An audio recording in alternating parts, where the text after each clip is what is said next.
Hello, my name is Austin Habish, the founder of Think Catholic, and you're listening to the Summa podcast, where we study St. Thomas Aquinas' Summa Theologiae in a way simple and insightful for anyone to understand. The Summa podcast is brought to you by Think Catholic. Taking 2 questions of the Summa a day, we'll seek to summarize St. Thomas's responses, discovering the brilliance of Aquinas and his Catholic faith. This is day 82. So let's get started. We're covering today questions 42 and 43 of the Prima Secundae, that is, of the object of fear and of the cause of fear.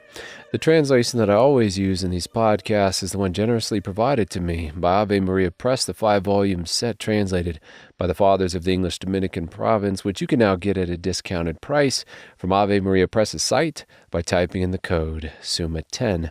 And so here we go. Article 1, whether the object of fear is good or evil.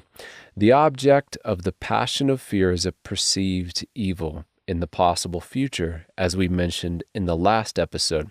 And speaking of the appetitive powers in general, since it belongs to the appetite to pursue and to avoid, it must necessarily be related to good and evil as its object, since the reason to pursue a thing would be because it is good in some way, as well as the reason to avoid a thing would be because it is perceived as evil in some way. And so the passion of fear is part of the sensitive, appetitive part of the soul must have as its object good or evil. And as we mentioned, it is the future evil specifically. We are afraid of the possibility of harm or failure or the unknown, and personal experience is sufficient to evidence to us and to respond to this article that fear has as its object and cause the perceived future evil. Article 2, whether the evil of nature is an object of fear. Are the corruptions of our nature, not only the various kinds of possible pains or repugnances to the senses or will, an object of our fear? And we can see how they would be, because one would still likely fear death, which is a corruption of our nature, even if it was somehow not painful. In this instance of fear, it would be a fear derived from our nature, which tends towards its own preservation naturally, and therefore naturally shrinks from corruption. Yet there are a couple of reasons why even objects like this one, death, would not be feared, and those reasons stem from the definition of fear's object, which is, according to Aristotle, imagination of a future evil which is either corruptive or painful. So based on this definition, if this future evil death is out of mind, thereby not imagined, not sensed in any way, fear would not be present. Also, if we do not take death to be in the future, we will not fear it. As Aristotle continues, those who are already on the scaffold are not afraid.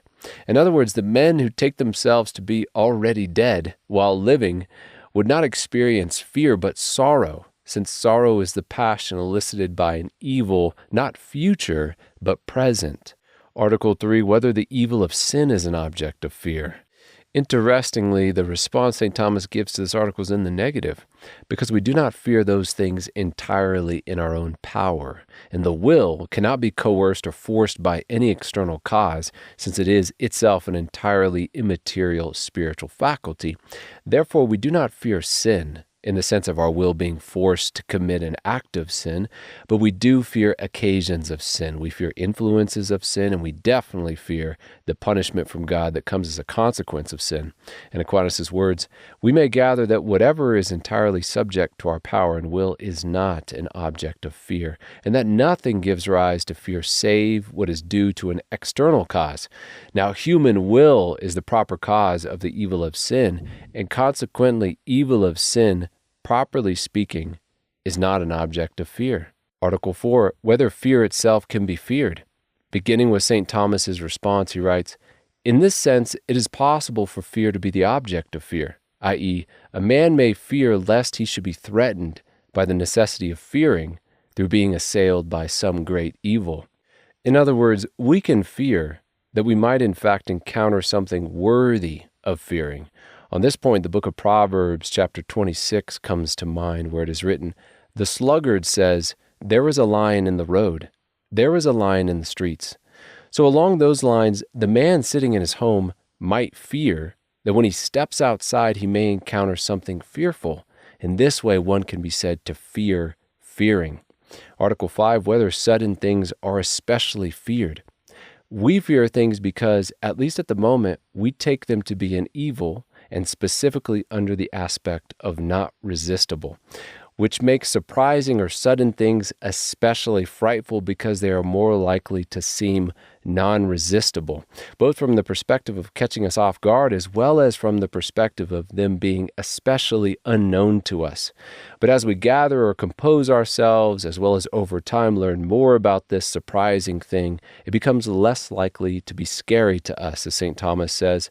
All material things, whether good or evil, the more we consider them, the smaller they seem. Consequently, just as sorrow for a present evil is mitigated in course of time, so too fear of a future evil is diminished by thinking about it beforehand. Article 6, whether those things are more feared for which there is no remedy. Ask yourself, what is the most awful thing that could happen to you? And our Lord gives us the answer, and along with it, the thing we ought to fear the most. He writes, I tell you, my friends, do not fear those who kill the body, and after that have no more that they can do, but I will warn you whom to fear. Fear him, who after he is killed has power to cast into hell. Yes, I tell you, fear him. The most frightful thing is the thing without remedy. We fear that evil the most, which is everlasting, an everlasting pain or corruption. Everlasting pain, and in some ways corruption, is what we mean by hell, and it is the most frightful thing to us who believe in it, because it cannot be remedied once it has begun. As written on the gate of hell in Dante's Inferno, abandon all hope, ye who enter. Thus our response to this article is in the affirmative. We fear most of all those evils which are without remedy. Now on to question 43 of the cause of fear, which only has 2 articles. Article 1, whether love is the cause of fear. And Augustine says most profoundly, there can be no doubt that there is no cause for fear save the loss of what we love when we possess it, or the failure to obtain what we hope for. What we are afraid of tells us what we love, and specifically what we love the most. So it might be a good idea to take a moment today or this week to take inventory of one's greatest, most consistent fears. They will tell one where his or her heart is. Are we afraid of disappointing God? Afraid of losing him? If so, it may be because we love him. And if any fear should motivate us, should persist within us, they are fears like that one.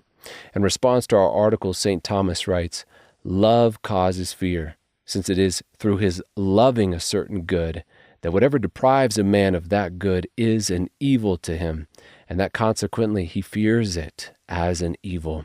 Article 2 in our last article, whether defect is the cause of fear. What we mean by defect in this context is a kind of weakness. And since fear is caused by that which we apprehend as not resistible, then since our own defects or weaknesses make more things seem not resistible, then in this way defect can be a cause of fear. As Aquinas writes, defect is of itself the cause of fear, for it is owing to some lack of power that one is unable easily to repulse a threatening evil. And then looked at from the flip side from Aristotle, wealth, strength, and a multitude of friends and power drive fear away. And with that, we come to an end of another episode. We have just finished covering questions 42 and 43 of the Prima Secundae, that is, of the object of fear and of the cause of fear. My name is Austin Habish with Think Catholic, and I cannot wait to see you tomorrow.